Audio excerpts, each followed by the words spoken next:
This is Impact Healthcare, people and strategies that are disrupting the health benefits industry. And now, here's your host, healthcare benefits industry expert and the originator of the transparent health benefits movement, Lester Morales.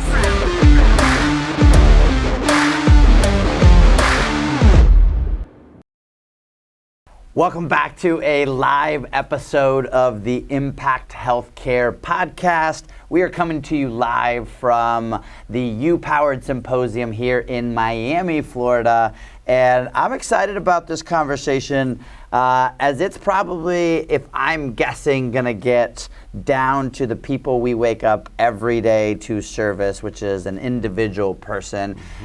We have our guest, Aaron. Aaron, for those people who don't know you, introduce you, your company, and I always say that most of our guests have something of a common thread, which is some sort of why, something that has you've seen, you've experienced in your life that makes you wake up every day and choose to do the harder. So put that in part of your introduction. All right. My name's Aaron Witwer. I am the president of BenEngage, which is a wholly owned subsidiary of Revolution Benefits Group, which is in Oregon. I work for Joel Daniels. He is a benefits advisor, and we've created this BenEngage because there's not enough health equity in health plans. And so to loop that back around, the whole reason I do what I do is because no matter what's going on in the United States from a healthcare standpoint, what seems to be constantly lacking is health equity, meaning not every single human is getting the right access to the right care.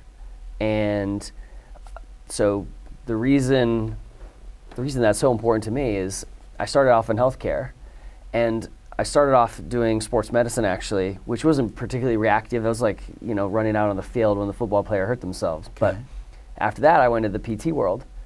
And in the PT world, you are the most reactive side of healthcare. Someone's already had their injury or whatever's been going on with them, and you're catching them at the end to try and get them better. Yeah. And I just, for whatever reason, found that very, very frustrating, because the folks I wanted to really help, my patients that were coming in, it was too late, for a lot of them. And there's certainly injuries that someone gets and we get them back to healthy and they're young and, no problem. But a lot of folks that were coming in with chronic illnesses, comorbidities, and this was just part of it. I just very, very frustrating, and it felt like we had let it go too far. We needed to be far more preventive. So the theme over the last 20 years of my career has all been prevention. How do I get as far upstream as possible? Yeah. And so, again, from an equity standpoint, people start to struggle young, right? Not when they're 40 and they have a job and they get employer-sponsored health insurance, right? They struggle when they're young. How can we integrate into health plans? Equity. So social determinants of health programming, so that folks, as soon as they're struggling, can have access to some amazing free and reduced health resources that already exist in this country, in every city, and at least many cities and many towns. For me, that was just, as I had that focus about prevention, and I started to learn about the impact of health plans, because everything in this country has to go through the health plan. Like healthcare goes through it, it doesn't go over it. It goes like smack through it, which is kind of wild. Yep. I just thought this is too interesting not to get into. And that took me to Cleveland Clinic. I live in Cleveland, Ohio. And I started to learn much more about health insurance, much more about employee health plans and how they're actually run. And Cleveland Clinic itself is a self-funded health plan. And I started to learn about that, and then got recruited to go to an insurance broker. And I thought, this is it. Like, I can go now talk to the C-suite, because that's who's discussing these health plans, and I'm going to make an impact. And that wasn't exactly the case. It was not exactly the case. At least certainly not as often as I really hoped it would.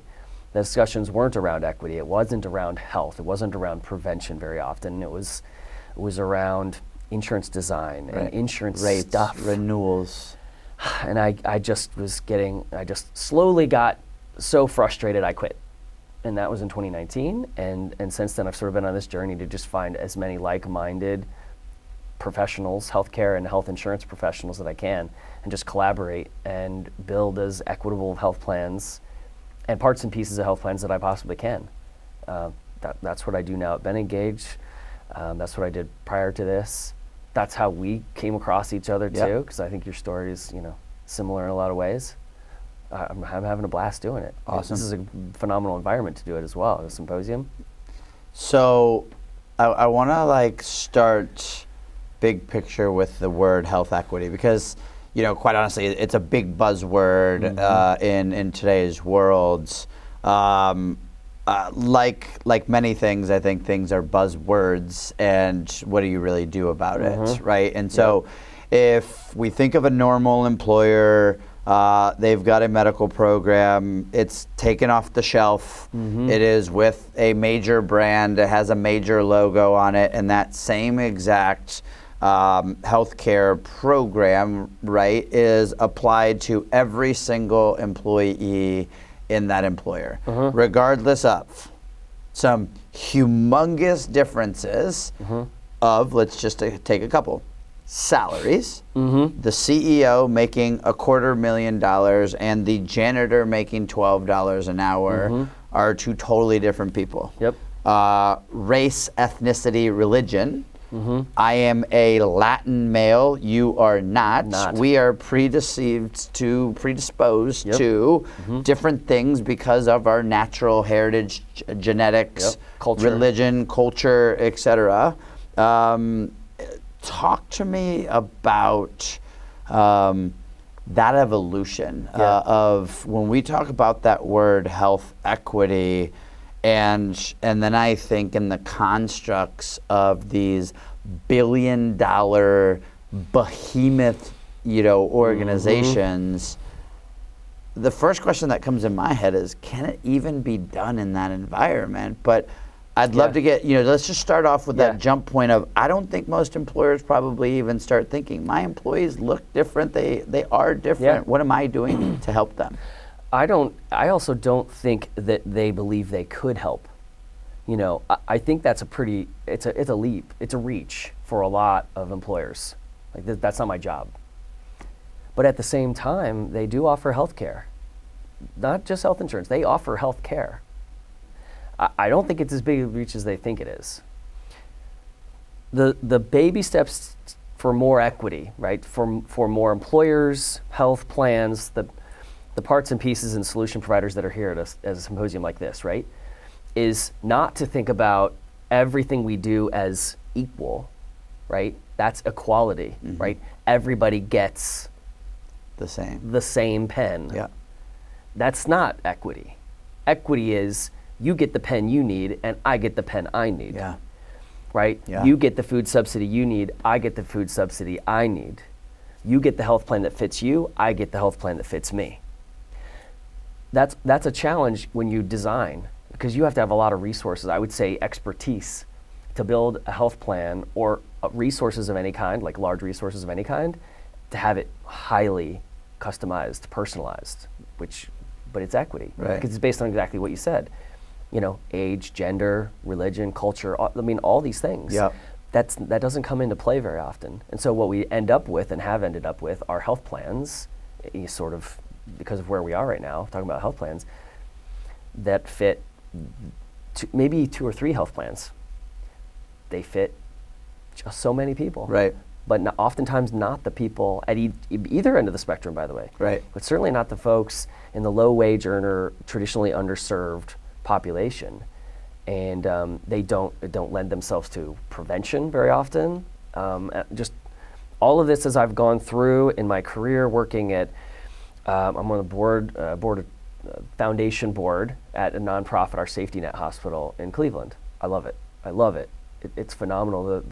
The community members that we treat are highly underserved. And having worked in that environment in other nonprofits and then just in general in healthcare, we're missing a lot. Yeah. We're missing a lot. So if we think about it from, let's go again, like health plan design, let's start peeling back that onion. What are some things that employers need to be in consideration of what can they do, understanding that this is going to be a progression, this is going to be iterations, this is going to be a journey, but what are some low-hanging fruit that employers, let's talk about the exposure, like this is the thing, and then talk about like what are some solutions, what are some strategies that they should be thinking about? Yeah, so easy stuff to start to think about is how do they like to be communicated with? Okay. So from a health literacy standpoint, right, health insurance and healthcare are both quite complicated. Yeah. No surprise to anybody, everybody in this country knows it's complicated. Well, how are we supporting people in that? And if the folks that you want to communicate with, most importantly, mostly only use their cell phone and maybe text messaging or WhatsApp or Snapchat or whatever, genuinely, then why aren't we communicating with them that way? Mm-hmm. Has that been thought? Has it been considered? And what my experience has been is that as you start to make suggestions like that, it feels to them as the employer that they've come way far away from who they think they should be. They're like, well, that's not really my job. Like right. that, I don't know that we can do that. And it's more time, it's more resources, it could be more money to do those kinds of things. That's just a micro example of how you can start to, the plan can just be more equitable in and of itself, be based on how you educate people. So let's peel that onion, because you said an excuse that a lot of employers do give. Mm-hmm. That, if I'm being honest, and since this is my show, I'm allowed to, really piss me off. Yeah. That's not my business, mm-hmm. right? I don't want to intrude. All of those things that an employer kind of feels they should be an arm's length transaction. Yeah. And being an employer myself, like I look at my employees, I don't have kids, but I look at my employees like they are my family, they are my children, like my job. They come to work every day. They have entrusted me with what is the seeds that they are now growing the trees that mm-hmm. are part of their family. Mm-hmm. When you encounter that conversation, what are some of those conversations? So if an employer listened to that part of it and says, I do feel like that, what would you say in rebuttal to that? You already, as an employer, are impacting your employees' lives dramatically, one way on or another, a daily basis. Right. I think, frankly, if you care, taking little steps forward, like how best am I communicating with them, how best could I communicate with them, is really pretty little. Like that's a small part. But I also think, and employers don't know the impact of things like this, I believe. Yep. And I would reframe, and have reframed before, to say, I know this might not feel like communication at home, non-work hours might not be the thing you constantly think about. But think about if, that thing you were passionate about that you added on your health plan, telemedicine or something, that if everyone really used it the way you hoped they would, and all you had to really do was text them or send them Snapchats or whatever, wouldn't that feel pretty good? And would that really be that big of a lift? Right. Wouldn't the value be high on that? And I think generally speaking, they would say, oh, well, I guess you're right. But it's not really framed that way. Yeah, it's interesting. I consume a lot of podcasts myself. And, a lot of times, part of that whole mindset thing is stop thinking about you, right? And put it on the other shoe, right? Yeah. And so it's quite interesting in this scenario, because if the focus, my old business coach used to say, where your intention is, your attention will go. And so I think about that in that scenario that says, if my intention is to make sure that my employees have that benefit, let's play with telemedicine as an example, then my attention is, well, how do I communicate so that they know when the little boy at 4 years old comes in crying in the middle of the night, that they don't need to rush to the emergency room. And that's better for everybody. Right. It's not just trying to get optimized utilization on something like a telemedicine. Right, which is really where all of our focus is. Of course. As opposed to the focus being the impact that could have. Also, I would argue telemedicine is equitable. If transportation is a struggle, If childcare is a struggle, Cost is a struggle, telemedicine is a fantastic solution for those Right. in the right circumstances. And those solutions do get leaned on a little bit as examples. But again, if you haven't communicated it and you end up with 5% utilization of your telemedicine, Sure. like, we didn't go far enough. We didn't actually, you put it in place, but it didn't get used. Right. Thus, you didn't create any more equity. You didn't create the opportunity for people to actually use it that needed it. Yeah, I'm fascinated by this conversation, and I'm thinking of all of the stats of that SHRM surveys will say, or HRCI, or any of these that basically say, one, people are making decisions on where they work according to what benefits are being offered. But more importantly, how do they feel that employer shows them that they care? And something as small as that. Yes, and communication. Right. Employers have such an opportunity to make that sound. You start using words like equity or, family, and start to communicate with them in that way and tell them, like, look, we feel obligated to offer health insurance because we want you to have good health care, because we care about you. And here's how we're going to show you this. Because at first it's just words. Right. People don't really like health insurance anyway. No. They probably have no interest in sharing their health care needs with their employer, really, but you and I both know that their employer knows plenty about them. Yep. Personally. You start bridging that gap, though, where people feel like, oh, it is a family, right? Like your employees feel about you, I'm sure, because you've instilled that. You've backed it all your talk up. Employers really struggle with that, but I don't think it needs to be that hard to do. Yeah. Communication, marketing, PR, these are probably things they already do external. Right. They probably don't do it internally Internal. as much as they should. Right. And these are phenomenal opportunities to do that. And it's such an interesting thought, because I would think that most employers fall in, and I know this from the, as we start thinking about more, I'll even say the word intrusive, types of things, individual health questionnaires, or an advocacy, medical management, like getting into understanding that, those people have diabetes and those people have X, and you look at that and I think the average employer says, oof, but the reality of it is the impact is so huge on both sides. Both sides. It's the productivity. It's the I'm spending money. This is my second or third largest expense when we think about healthcare. I want people to use it, and it impacts that. If I'm spending money, I should do it. And then on the other end, if I don't know, I was talking to Ed about his mother, and he put in a plan for their plan that had a second opinion, and they were able to find the misdiagnosis that happened.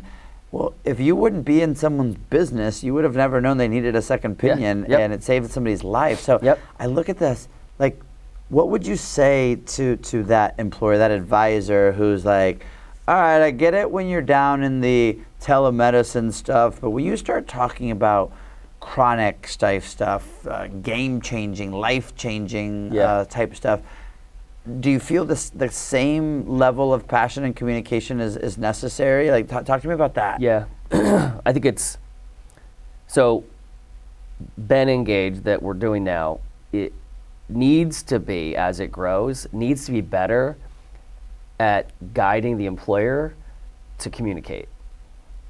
Marketing, communication, PR, like, help genuinely tell them how much you care about them. That will translate into all sorts of other programming. You can start to tell hundreds of stories. You as the employer will know. Yeah. I also think part of the thing is that employers don't know all the good things that are happening on their health plan very often either. 100%. We do talk about the horror stories probably far more often because they're more interesting, or they're, whatever you got to deal with it. There are plenty of beautiful stories, and I think if they told more of those stories, not only would it educate the members on how to use the plan better and all its opportunities, it would make them feel more like my employer cares about me and they're trying to do the right thing, and probably external forces like a hospital balance billing them is not because of their health plan or their employer. It's because of the hospital. And that story, if it flips, now you have consumerism. You have consumers taking a grassroots effort to change how health plans are designed, barriers to entry, and that in and of itself can create much more equity, much lower priced health plans, better contracts. I'll tell a story backwards than how most people tell it. This is so CHRO designs this plan. It's for a white collar commercial real estate firm. Okay. They are in like 40 MSAs around the country, very disparate, difficult to communicate with in some regards, but easy in others because they use email. They're sitting behind a desk. They got email. They do it all the time. They sit at a desk, right? And this one member had a heck of a time trying to figure out somehow, some way, how do I get my wife this biopsy that she needs in 2 days? And he's scared and she's scared. Mm-hmm. And what was happening on the health plan was the right thing to do, I believe, and so did the CHRO, that let's make sure that she needs it. Let's get this authorized really quickly. And let's make sure that in this example, NYU Langone knows that you're good to go, you're good to pay. Instead, what he was getting was from the hospital. Of course. We don't take your plan. And I had to get on the phone with the billing person and say, we'll pay. Please put her on the schedule for tomorrow. They have an appointment. Please let them keep it. And we basically had to go back and forth for 5 minutes. And I said, what can I do to make sure that you know you're going to be paid tomorrow so that she can have what you were telling me is life-saving? And she basically said, I have to talk to my supervisor. And this gentleman, who makes very good money, far beyond the average, simply wanted to get the care and pay cash. He was happy to pay the cash. Mm-hmm. He said, I don't even care, just get my wife what she needs and pay it full boat, whatever. Here's my credit card. And that was not the experience. I mean, it ended up working. We got it to work. They seemingly begrudgingly did it. Okay. But, it wasn't because he didn't have equity. He's fine, right? His social determinants of health were mostly bridged. It doesn't matter, these plans, but he didn't know all the right ways to do it. He had to use back channels. He didn't at first understand why this was happening and certainly blamed his company and the health plan. Right. And then at the end realized, why are they doing this to me? Why is NYU doing this to me? So we flipped it. Right.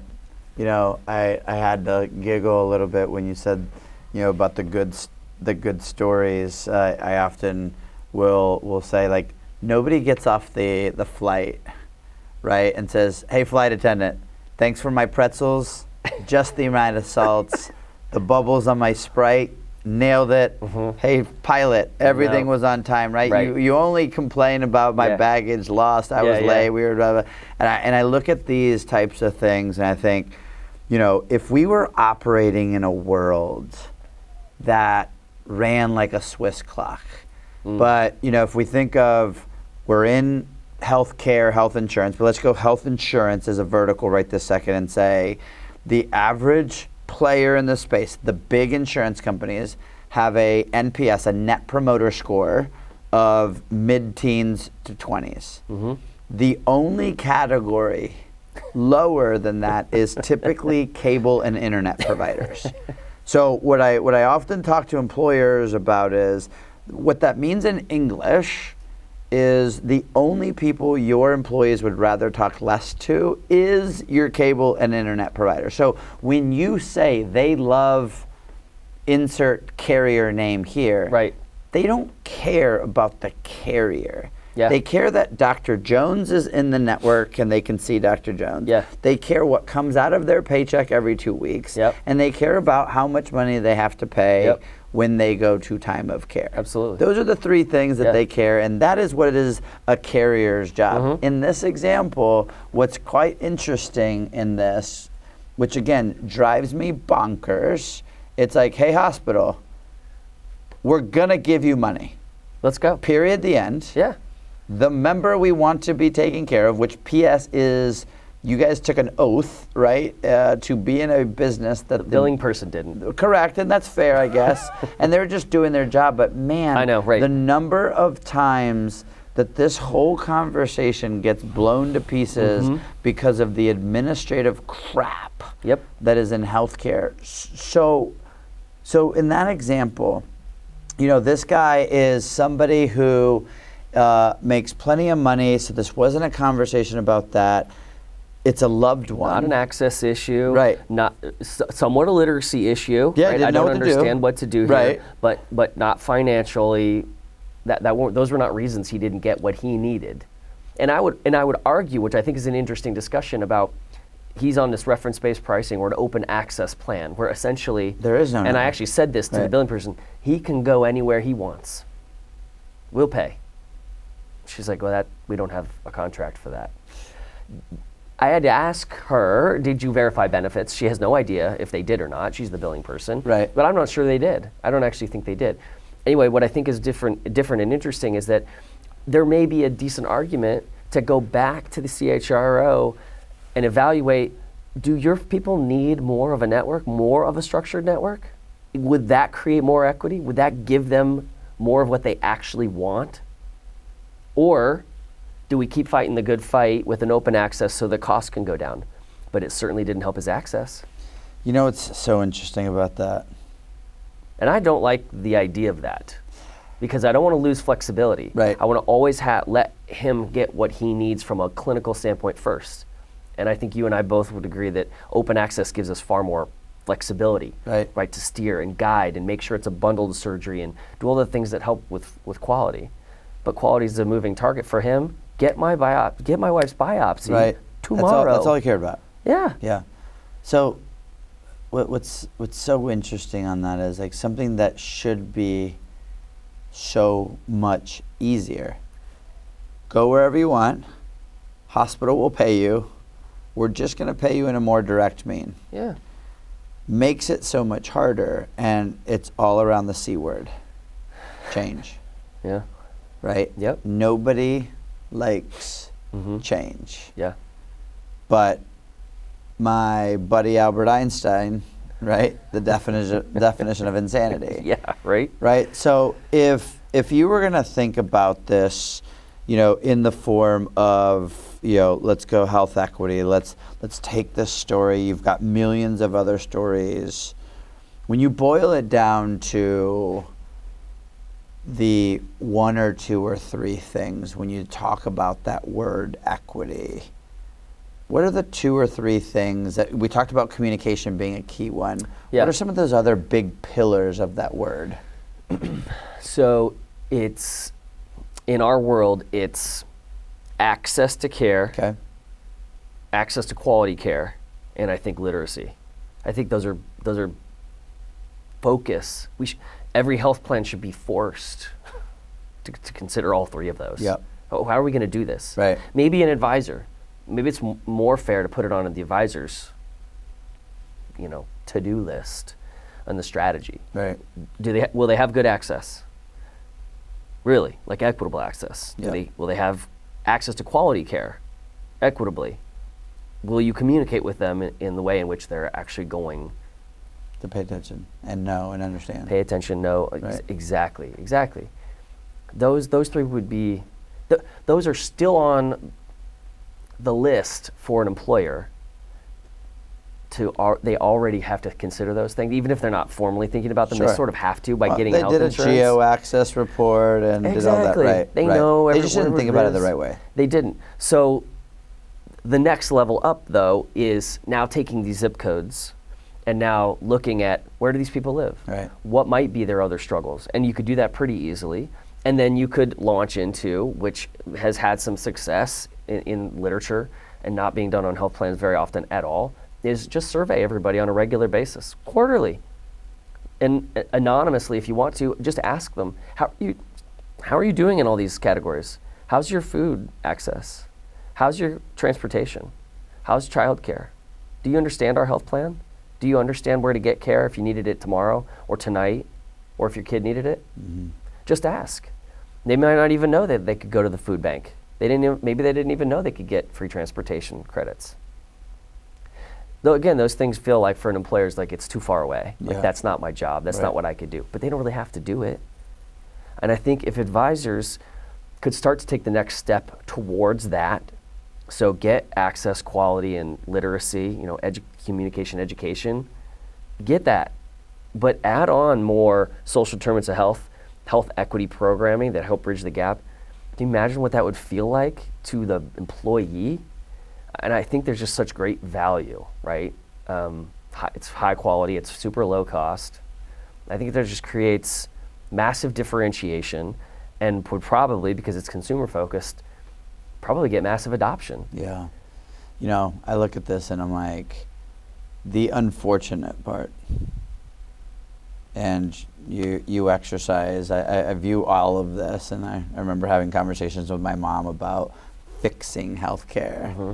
I'm like, Mom, unfortunately, fixing healthcare would require the word accountability.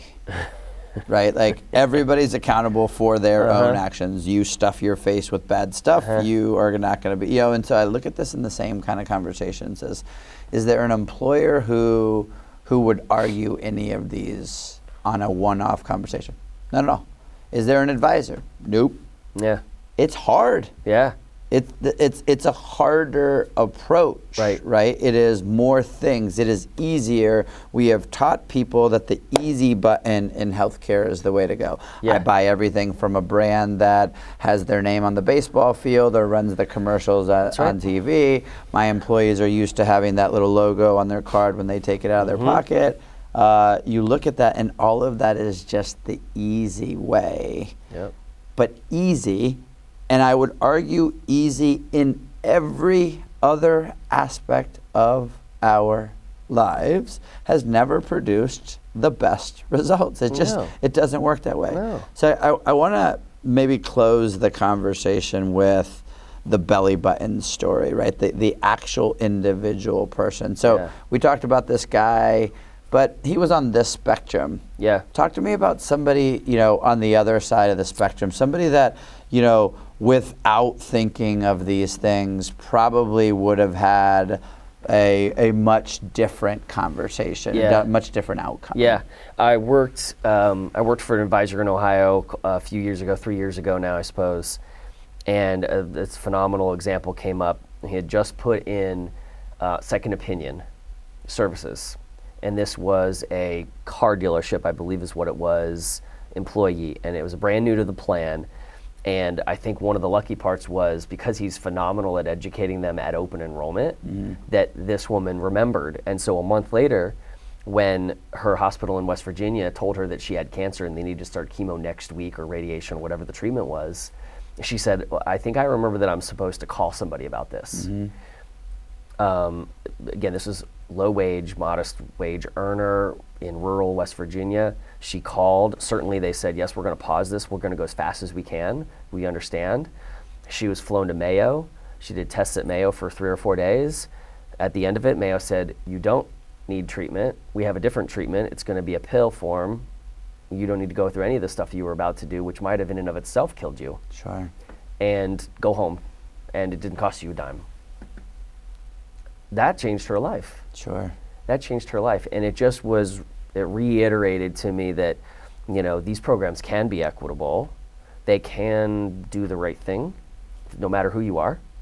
And I think we just have to keep taking little steps forward to get there and build on these, no matter which end of the spectrum. To your point, high wage, low wage, either way, we can do this.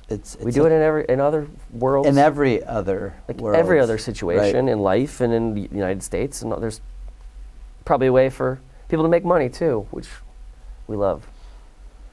I look at this and I'm like, the unfortunate thing is our model is built in such a way where to a hammer, everything looks like a nail, right? So if you're that hospital, I'd like to think, so I want to keep the Boy Scout in me, and I wasn't a Boy Scout, but it fits the term. The Boy Scout in me. Eagle Scout. Okay. So the Eagle Scout in you likes to think that no hospital, no healthcare provider, nobody wakes up in the morning wanting to do the wrong thing. Right. So I'm going to think that person truly at that very moment of that diagnosis thought that woman had cancer. Yep. And as somebody who has had both of my parents pass from cancer, I think about that because I can tell you, now in 22 years in this business and the last 6 kind of on this more fun creative side, what I would do now if I ever got the call versus what I did then. So I like to think, okay, nobody does that on purpose. Yeah. But let's also go reality. That hospital needs to make money. That provider makes more money when chemo is performed, when radiation is performed. The person who is sitting there, who, by the way, just got their life rocked, goes to somebody who they probably know, like, and trust. All of the signs that we're told is how you're supposed to expand the human relationship. Yep. And you look at that and it's like, that doc did the very best that they could on that very day. And like 12 million other people every year got misdiagnosed. Yep. I would like to believe the exact same thing, and I think that's probably more likely true than not. It's just the system isn't built to. It isn't built any other way. Yep. Right. And so we talk about solutions kind of like this too. What could we have done better? How can we build it into health plans to make it better? Yeah. And all of this is because we've grown very untrusting of like those kinds of scenarios. It's still not the most common. Those aren't happening. Sure. As often as getting it right or getting it close to right and doing all the right things to try and go through the appropriate procedures. But still, that plan was built with her in mind, knowing that there would be no other way for her to have done that. She likely wouldn't have just said, okay, I guess, what if I drive myself? I'll fly my husband and I to Mayo Clinic for 4 days and figure this out on my own. There was 0% chance. How Even if it's not Mayo, that person went to somebody that they probably were told to go by somebody that they trusted. I mean, I think of, again, like that. So, man, I just love the conversation. So I want to wrap it up with maybe what I would call like the one thing. Okay. If you're standing on the stage upstairs and you've got a room full of, let's go 2 audiences. Employers is one audience and advisors that are another.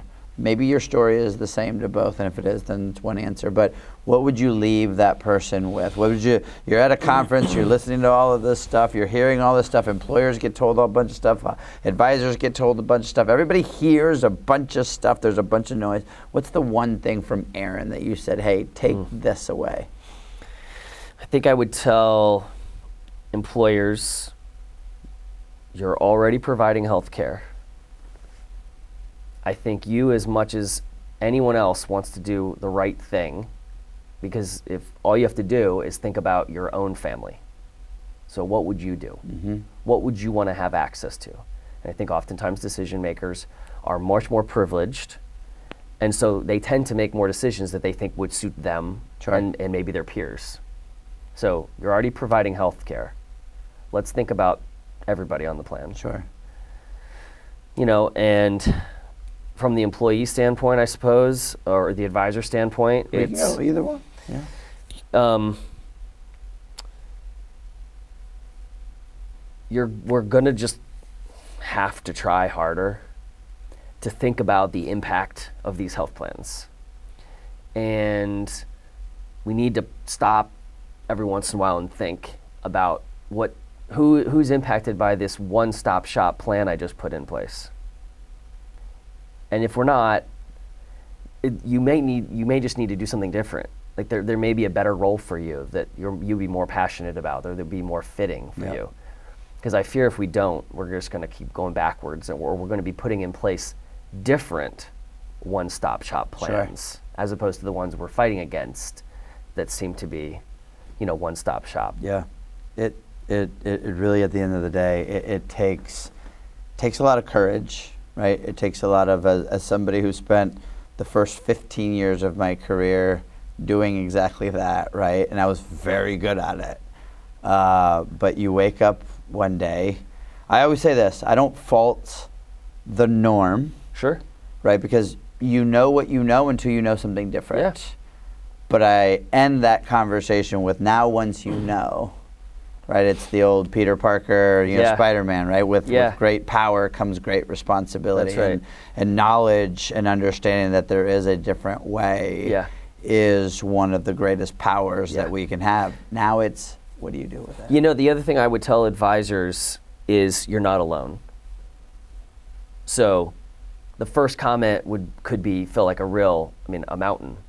But to realize that plenty of other people in the room at a symposium like this have already climbed all or most of that mountain means we don't have to do this. And I would like to see more collaboration with that in mind. Yep. You know, I don't have to take stabs in the dark the first 5 times I do these solutions. Like, let's just do it together. Awesome. Well, man, if somebody wanted to learn more, keep up with you, meet you, where would that person do that at? How did somebody follow me? Cleveland, Ohio. It's too cold nowadays, so we don't do that. LinkedIn. Okay. I'm all over LinkedIn, as are my BenEngage colleagues and Revolution Benefits Group. So it's easy to find us there. Awesome. BenEngage.com.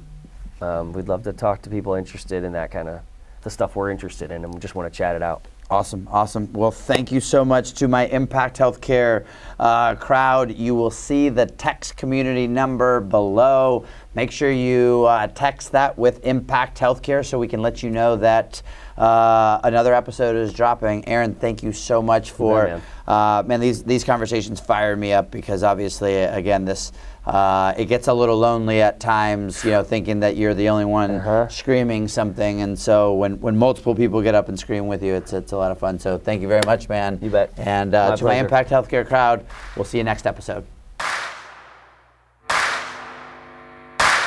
You've been listening to Impact Healthcare, people and strategies that are disrupting the health benefits industry with Lester Morales.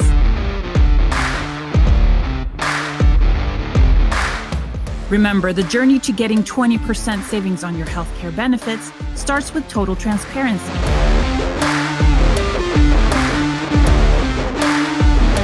Remember to subscribe to the Impact Healthcare podcast on iTunes or wherever you get your podcasts.